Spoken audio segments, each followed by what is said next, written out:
نشرح لک صدرک، اے نبی صلی اللہ علیہ وآلہ وسلم کیا ہم نے آپ کی خاطر آپ کا سینہ کشادہ نہیں کیا؟ ایک تو ویسے ظاہری معنی بھی درست ہے کہ آپ علیہ السلام کا شق و صدر والا واقعہ بھی دو دفعہ ہوا ہے، ایک دفعہ بچپن میں اور ایک دفعہ معراج کے موقع پر۔ صحیح بخاری اور مسلم میں آتا ہے آپ علیہ السلام کا سینہ چاک کیا گیا، دل نکالا گیا اور دل میں سے خون کا ایک لوتھڑا حضرت جبرائیل نے ریموو کیا، ایک سونے کا تشت جنت سے لے کے آئے تھے جس میں زمزم تھا۔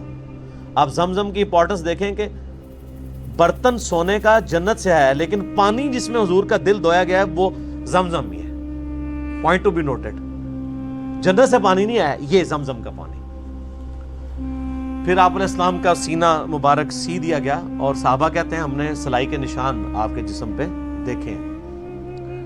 ایک تو وہ سینہ کھولنا ہے اور ایک اس کا معنی وہ ہے جو لٹریچر کی لینگویج میں لیا جاتا ہے، کہتے ہیں نا کہ جی میرا سینہ اللہ نے کھول دیا ہے، جیسے قرآن حکیم میں بھی آتا ہے کہ اللہ تعالیٰ جس کے ساتھ بھلائی کا ارادہ فرماتا ہے اس کا سینہ اسلام کے لیے کھول دیتا ہے، یعنی اس کو شرح صدر کہتے ہیں۔ یہ شرح صدر کی جو ٹرم ہے وہ یہیں سے نکلی ہوئی ہے نا، شرح صدر، کھلنا سینے کا، یعنی بات سمجھ آ جانا۔ یہی حضرت موسیٰ علیہ السلام کی دعا جو ہے رب اشرح لی صدری، اے اللہ میرا سینہ کھول دے، ویسر لی امری، میرے معاملات کو میرے کاموں کو میرے لیے آسان کر دے، واحلل عقدۃ من لسانی، میری زبان کی لکنت کھول دے، یفقہوا قولی، تاکہ لوگ میری بات سمجھیں۔ یہ حضرت موسیٰ علیہ السلام کی زبان میں لکنت تھی، یہ دعا وہ مانگا کرتے تھے، اللہ تعالیٰ نے اس کی برکت سے ان کی لکنت کھول دی۔ یہ آج بھی دعا بڑی افیکٹو ہے، اس لیے آپ دیکھیں جب بھی ہم تقریر سٹارٹ کرتے ہیں کوئی بھی بیان تو اس کے سٹارٹ میں یہ پڑھتے ہیں دعا۔ اس دعا میں صرف اپنی زبان کی روانگی نہیں مانگی گئی ہے بلکہ اگلوں کے بھی دماغ میں میری بات آ جائے۔ آپ تو بڑا اچھا بول رہے ہیں، سامنے والے کو سمجھ ہی کوئی نہیں آ رہی، یفقہوا قولی، میری بات بھی سمجھ آئے ان کو، یہ نہ میں بات کوئی اور کر رہا ہوں الٹ سمجھ آ رہی ہو۔ یہ بھی ہو جاتا ہے بعض اوقات لوگ بات ایسی کر رہے ہوتے ہیں بالکل الٹ سمجھ آ رہی ہوتی ہے۔ اللہ کی تائید نہ ہونا تو ایسے ہی ہوتا ہے۔ آپ لوگوں کے سنیں عجیب و غریب لوگ باتیں کر رہے ہوتے ہیں، ویسے تو باتیں بھی عجیب کرتے ہیں کہ علماء کی بات نہ ان کا سر ہوتا ہے نہ پاؤں، صحیح بھی بات کریں نا بعض اوقات وہ بات کے پیچھے عظیمت نہیں ہوتی کہ آگے بات سمجھ بھی آئے، لیکن بعض لوگوں کو اللہ تعالیٰ نے اتنی عظیمت دی ہے۔ مثلا میں آپ کو مولانا اسحاق صاحب کی بات کرتا ہوں رحمہ اللہ تعالیٰ۔ مولانا اسحاق صاحب کی آپ کوئی ویڈیو سن لیں، کوئی کلپ سن لیں، ایک ریڑے والے کو سنا دیں، ایک ڈاکٹر کو سنا دیں، ایک انجینئر کو سنا دیں، وہ سارے ایک بار آششکار اٹھیں گے، یار بابا بول رہے کہ تم ہے۔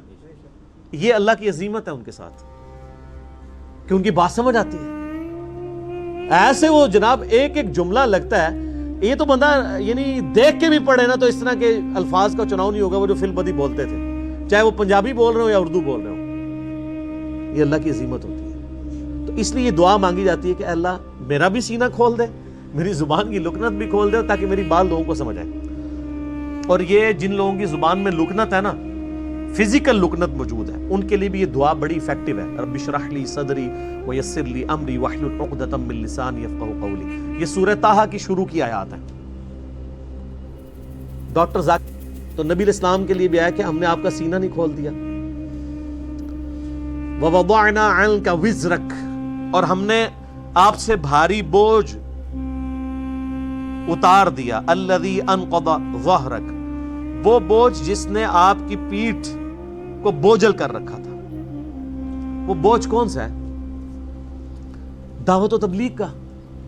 بڑی ٹینشن آپ نے لی کہ ظاہر ہے کہ میرے ذمے پہ بڑی ذمہ داری ہے میرے کندھوں پر، جو بخاری مسلم میں حدیث ہے آپ علیہ السلام پہ پہلی وحی نازل ہوئی، سیدہ خدیجہ سلام اللہ علیہا کے پاس آئے اور کہا مجھے جو ہے وہ کمبل اڑا دو، اور کب کبھی طاری ہوگی کہ اتنی بڑی ذمہ داری ہے میرے اوپر۔ تو حضرت خدیجہ نے کیا کہا کہ اللہ تعالیٰ کبھی آپ کو بے یار و مددگار نہیں چھوڑے گا، آپ مہمان نوازی کرتے ہیں، غریبوں کے کام آتے ہیں، حاجت مندوں کی حاجت پوری کرتے ہیں، تو اللہ بھی آپ کی حاجت پوری کرے گا۔ اور وہ سارا کچھ آ گیا، دیکھ لیں اللہ نے فرمایا الم یجدک یتیما فآویٰ ووجدک ضالا فہدیٰ ووجدک عائلا فاغنیٰ، یہ سب کچھ اللہ نے پھر کیا ہے نا۔ تو پھر اللہ تعالیٰ نے آپ کو مخلص ساتھی دیے جنہوں نے آپ کے ساتھ ہر مشکل وقت میں کھڑا ہوئے ہیں۔ سارا بوجھ اسی وقت ہلکا ہوتا ہے نا جب آپ کے ہاتھ بٹانے والے لوگ ہو جائیں. سب سے پہلے آپ کو گھر سے سپورٹ مل گئی جناب ابی طالب کی، اور آپ کے دوسرے جو چچا تھے حمزہ ابن عبد المطلب کی، چچا عباس کی. اگرچہ یہ لوگ اس وقت مسلمان نہیں تھے، بعد میں مسلمان ہوئے، لیکن سپورٹ تھی. اور مولا علی کی سپورٹ، اس وقت تو خیر سیدنا علی چھوٹے تھے، لیکن بعد میں ظاہر ہے کہ وہ بھی ایک سپورٹ اس حوالے سے تھی. پھر آپ کے قریبی ساتھیوں میں سے حضرت ابوبکر صدیق رضی اللہ تعالیٰ عنہ، ان کی سپورٹ تھی. عبد الرحمن بن عوف، سعد بن ابی وقاص، یہ سب وہ لوگ تھے جو چھوٹی عمر میں نبی علیہ السلام کے ساتھ اٹیچ ہو گئے. بڑی عمر کے تو کم لوگ ہی تھے، چھوٹی عمر سے مراد میں کہہ رہا ہوں 20 سے 30 سال کے درمیان، بڑی عمر کے لوگ تو تھوڑے تھے. لیکن ظاہر ہے کہ اب اوائل اسلام میں نبی علیہ السلام کا ساتھ انہوں نے دیا ہے. عبد الرحمن بن عوف، سعد بن ابی وقاص، عبداللہ ابن مسعود، عمار ابن یاسر، یہ لوگ ایک میچور ایج کے لوگ تھے. سیدنا علی تو بعد میں میدان عمل میں آیا نا، اس حوالے سے کہ حضرت علی کی عمر تو 8 سال تھی اس وقت جب آپ علیہ السلام نے اعلان نبوت کیا. 8 سال کا بچہ کتنا ہوتا ہے؟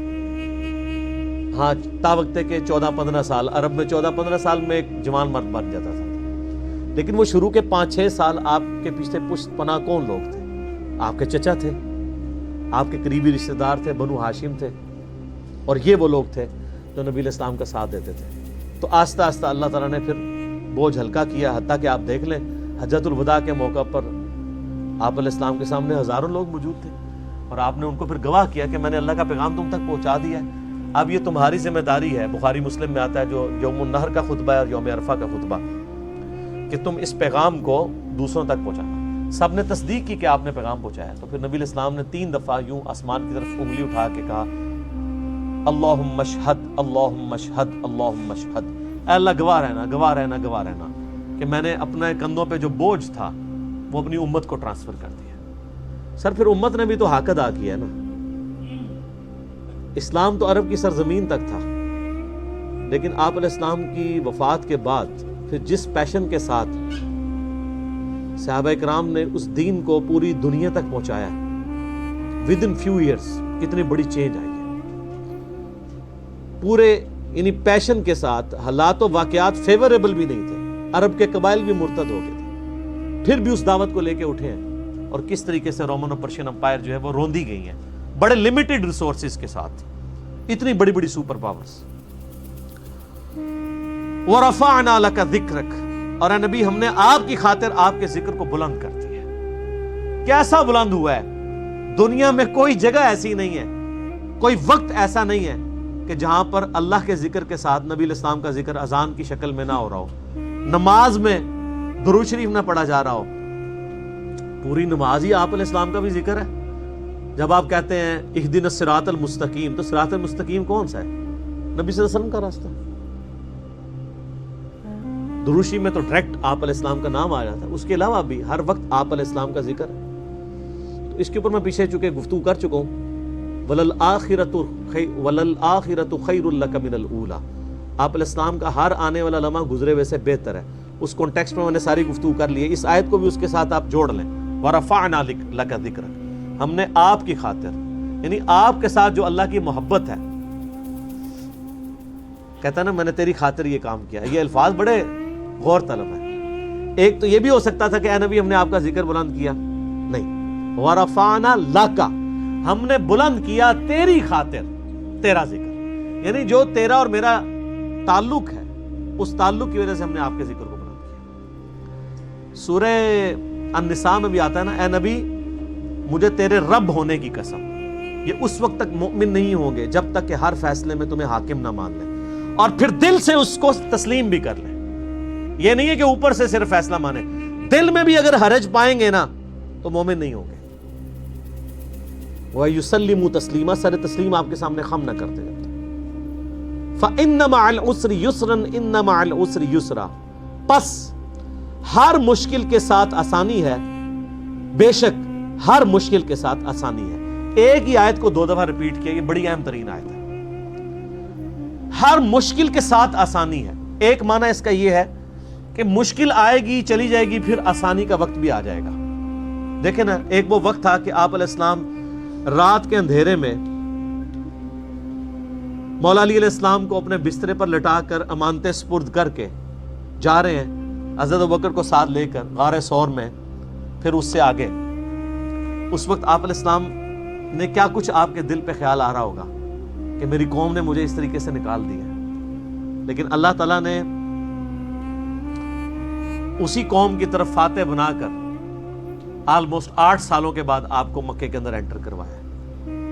وَلَلْآخِرَةُ خَيْرٌ لَكَ مِنَ الْأُولَىٰ، آنے والا لمحہ گزرے ہوئے سے بہتر ہوا۔ یہ سورہ یوسف میں اللہ تعالیٰ نے اسی کی طرف ہی تو اشارہ کیا تھا کہ یوسف علیہ السلام کے بھائیوں نے بڑا برا سلوک کیا تھا، لیکن ایک وقت آیا کہ بھائی سارے سامنے تھے اور وہ یوسف علیہ السلام اتنی بڑی پوسٹ پہ تھے، بدلہ لے سکتے تھے، لیکن کہا لا تثریب علیکم اليوم، آج تم پہ کوئی گرفت نہیں۔ اور فتح مکہ کے موقع پر نبی علیہ السلام نے بھی سب کو معاف کر کے وہی آیت تلاوت کی جو حضرت یوسف علیہ السلام نے کی تھی، لا تثریب علیکم اليوم، آج تم پہ کوئی گرفت نہیں، حتیٰ کہ ہند کو بھی معاف کر دیا، معافی قبول کر لی۔ یہ آپ علیہ السلام کی شفقت تھی۔ جانی آپ کے جو دشمن تھے، یہ دنیا میں کبھی کسی نے یہ وقت نہیں دیکھا کہ ایک شخص اتنا بڑا فاتح بن کے واپس آیا ہو جس کے ساتھ اس کی قوم نے اتنا برا سلوک کیا ہو اور موقع ملے اور وہ سب کو معاف کر دے۔ یہ ایک نبی کا ہی جگرا ہو سکتا ہے، ٹھیک ہے؟ تو اللہ نے فرمایا ہر مشکل کے بعد آسانی آ جائے گی۔ ان نبی علیہ السلام کو یہ دین کی تبلیغ میں مشکل وقت آ رہا ہے، لیکن اس کے بعد عنقریب آسانی، پھر آسانی دیکھیں نا، فتح مکہ کے بعد پھر آیات نازل نہیں ہوئی ہے، اذا جاء نصر اللہ والفتح ورأیت الناس یدخلون فی دین اللہ افواجا، ایسی فتح دی ہے کہ لوگ گروہ در گروہ آپ کے دین میں داخل ہو رہے ہیں۔ فسبح بحمد ربک واستغفر، اب آپ اپنے رب کی حمد بیان کیجئے، استغفار کیجئے، بے شک وہ بخشنے والا مہربان ہے۔ یعنی اب آپ یکسو ہو جائیں اللہ کی طرف، اب معاملات آسانی کی طرف جائیں گے۔ ایک معنی تو یہ ہے، اور ایک معنی اس کا بڑا زبردست ہے جو مولانا وحید الدین خان صاحب نے کیا ہے۔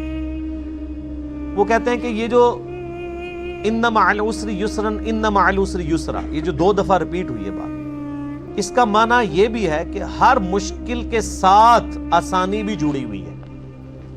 ہم تو یہ ترجمہ کرتے ہیں نا کہ مشکل کے ساتھ آسانی اس طرح جڑی ہے کہ مشکل آئے گی، پھر مشکل ٹل جائے گی، پھر آسانی کا وقت آ جائے گا، یعنی مشکل اور آسانی جڑے ہوئے ہیں۔ وہ کہتے ہیں نہیں، مشکل کے اندر ہی آسانی جڑی ہوئی ہوتی ہے،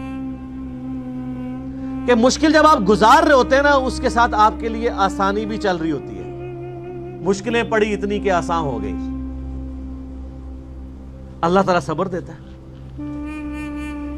اس مشکل کے ساتھ اللہ تعالیٰ اس طرح آپ کا ایکسپیرینس کرواتا ہے کہ مشکل آپ جھیل رہے ہوتے ہیں لیکن آسانی بھی ساتھ فیل کر رہے ہوتے ہیں۔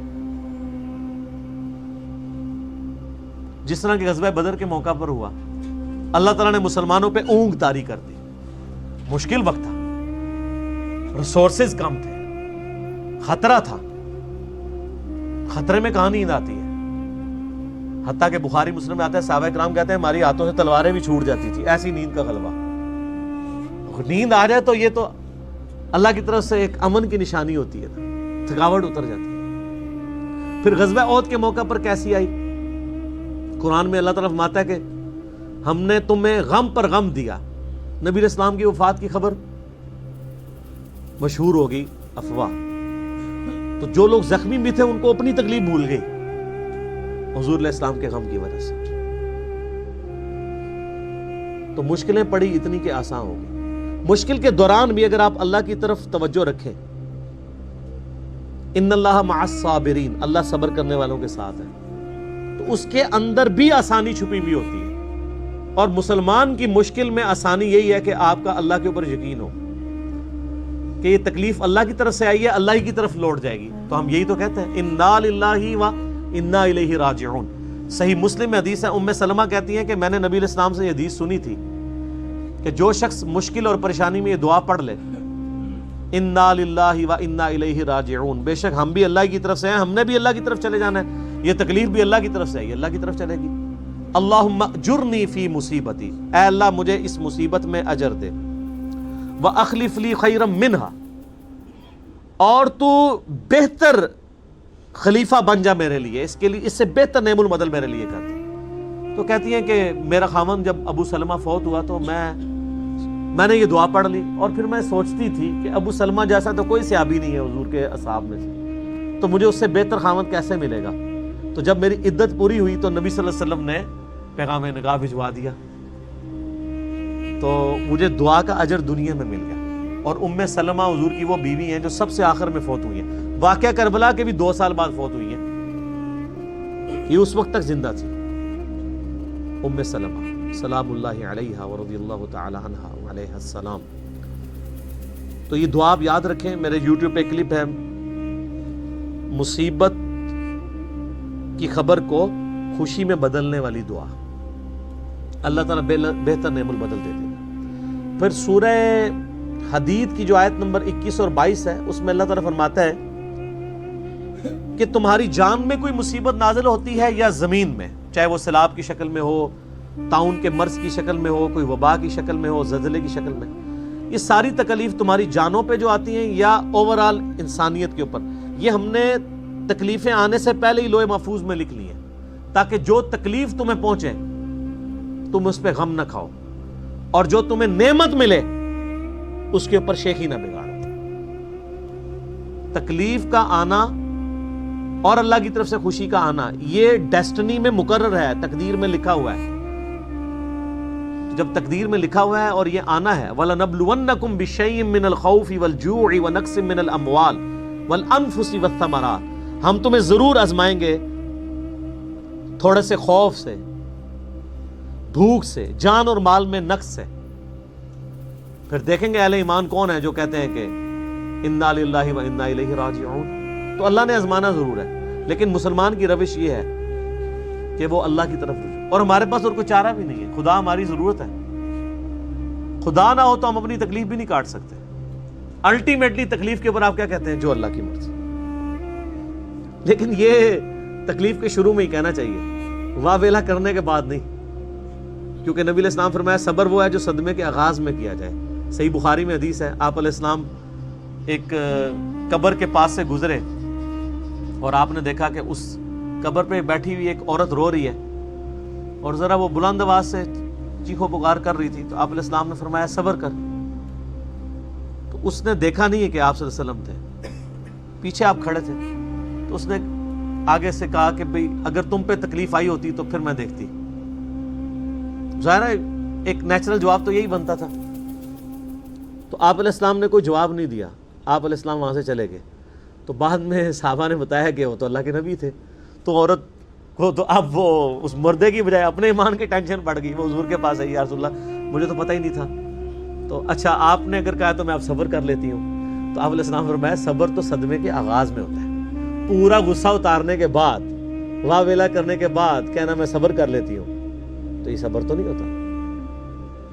اور یہاں پہ بھی لوگ یہی کرتے ہیں، چیخو پکار کرتے ہیں اور اس کے بعد کہتے ہیں ہم صبر کر لیتے ہیں، اور پھر بسا اوقات جوان میت کے اوپر اس طرح کے الفاظ استعمال کیے جاتے ہیں کہ وہ میت کے آگے ایمان بھی اس گھر سے رخصت ہو جاتا ہے۔ یعنی کئی عورتیں وہ کہتی ہیں کہ میرا ہی منڈا لبیا سی اللہ تنو مارنے واسطے، میرا ہی بیٹا ملا تھا کہ اس کو تو موت دیتا۔ اب یہ کلمات کفر ہے، اس کے بعد بیٹا کیا گیا، ایمان بھی گیا ساتھ۔ اسی لیے اسلام میں نوحہ کرنے سے منع کیا گیا۔ ایک تو نوحہ وہ ہے نا کہ آپ کسی کے لیے کوئی تعریفی کلمات کہہ لیں مرنے کے بعد، وہ تو آپ کہہ سکتے ہیں، وہ ایک معاملہ علیحدہ ہے۔ ایک یہ کہ چیخو پکار کر کے آپ جو ہے وہ ایک جاہلیت والے ایٹیچیوڈ کے ساتھ نوحہ کرتے ہیں، تو وہ نوحہ تو اسلام میں اجازت نہیں ہے۔ بخاری مسلم میں کتنی احادیث ہیں کہ آپ علیہ السلام نے اسے زمانہ جاہلیت کی طرف منسوب کیا، اور خصوصاً عورتوں کے لیے فرمایا کہ وہ ایسی عورت اگر بغیر توبہ کے مرے گی تو اسے قیامت والے دن گندک کی قمیض پہنائی جائے گی، وَلِعَاذُ بِاللَّهِ تعالی۔ اور مسلم شریف میں ایک حدیث ہے کہ میری امت کبھی جاہلیت کے 4 کام نہیں چھوڑے گی۔ نمبر 1 حسب و نسب پہ فخر کرنا، نمبر 2 دوسروں کے نسب کے اوپر تان کرنا، نمبر 3 ستاروں کے ذریعے بارش اور یہ باقی معاملات کو لے کے چلنا، اور نمبر 4 نوحہ کرنا مصیبت و پریشانی کے وقت۔ تو ہر مشکل کے ساتھ آسانی جڑی ہوئی۔ فَإِذَا فَرَغْتَ فَانْصَبْ، تو اے نبی علیہ السلام جب آپ فرائض نبوت سے فارغ ہو جائیں گے تو پھر آپ اس وقت اللہ کی ریاضت میں مشغول ہو جائیے گا. وَإِلَىٰ رَبِّكَ فَارْغَب، اور اپنے رب کی طرف راغب ہو جائیے گا. اصل میں اس میں اشارہ یہ ہے کہ آپ علیہ السلام، آپ کو پتہ ہے آپ پوری رات کھڑے ہو کے قرآن پڑھتے تھے. پھر اللہ فرمایا یا ایھا المزمل قم اللیل الا قلیلا، کم کھڑے ہوا کریں. اور کم بھی یہ نہ سمجھے گا بالکل کم، نصفہ او انقص، یا آدھی رات یا اس سے کچھ زیادہ. پوری رات نہ آپ کھڑے ہو کر نوافل میں قرآن پڑھیں. آپ کے پاؤں مبارک سوج جاتے تھے. بخاری مسلم میں آتا ہے اما عائشہ نے کہا یا رسول اللہ آپ تو بخشے بخشائے ہیں، تو آپ فرمایا کیا میں اپنے رب کا شکر گزار بندہ نہ بنوں؟ تو لیکن جب آپ نے دعوت و تبلیغ کا کام شروع کیا تو یہ ساری چیزیں چھوٹ گئیں. یہ نیچرل ہے. پہلے تو آپ دن کے وقت آرام کر سکتے تھے، رات کو قیام کرتے تھے. اب دن کے وقت دعوت و تبلیغ کا کام کرنا، دعوت و تبلیغ اور گوشہ نشینی یہ بالکل اپوزٹ ہے. گوشہ نشینی انٹروورٹ جو زندگی ہے، اور دعوت و تبلیغ ایکسٹروورٹ ہے. انٹروورٹ اللہ کے ساتھ جو تعلق ہے اس میں اللہ اور بندے کا تعلق ہے، اور یہاں مخلوق کے پاس آپ کو جانا پڑتا ہے اللہ کی دعوت کے لیے. تو نبی علیہ السلام کے دل میں یہ چیز آتی تھی کہ کتنا، یعنی وہ وقت میرے لیے کتنا اچھا تھا کہ میں رات کے وقت اپنے رب کے ساتھ تعلق قائم رکھتا تھا. اب نہ صرف وہ تعلق میں کمی آئی ہے دن کی مصروفیات کی وجہ سے، بلکہ یہ بھی ہو گیا کہ اب مجھے مخلوق کی طرف جانا پڑتا ہے. پہلے میں اللہ کے ساتھ دو لگا کے بیٹھا ہوتا تھا. تو اللہ تعالیٰ نے اس معاملے میں تسلی دی ہے کہ یہ جو آپ مخلوق کی طرف ہی جا رہے ہیں اللہ کے لیے جا رہے ہیں. رہا آپ کی یہ خواہش، یہ بھی اللہ پوری کر دے گا. جب یہ دین کا کام سٹریم لائن ہو جائے گا پھر آپ عبادت کیجئے گا.